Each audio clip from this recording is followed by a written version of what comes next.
nefa tsy mba nisy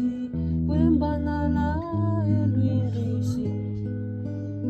mampitalao mihitsy voly fahavelona tsy nona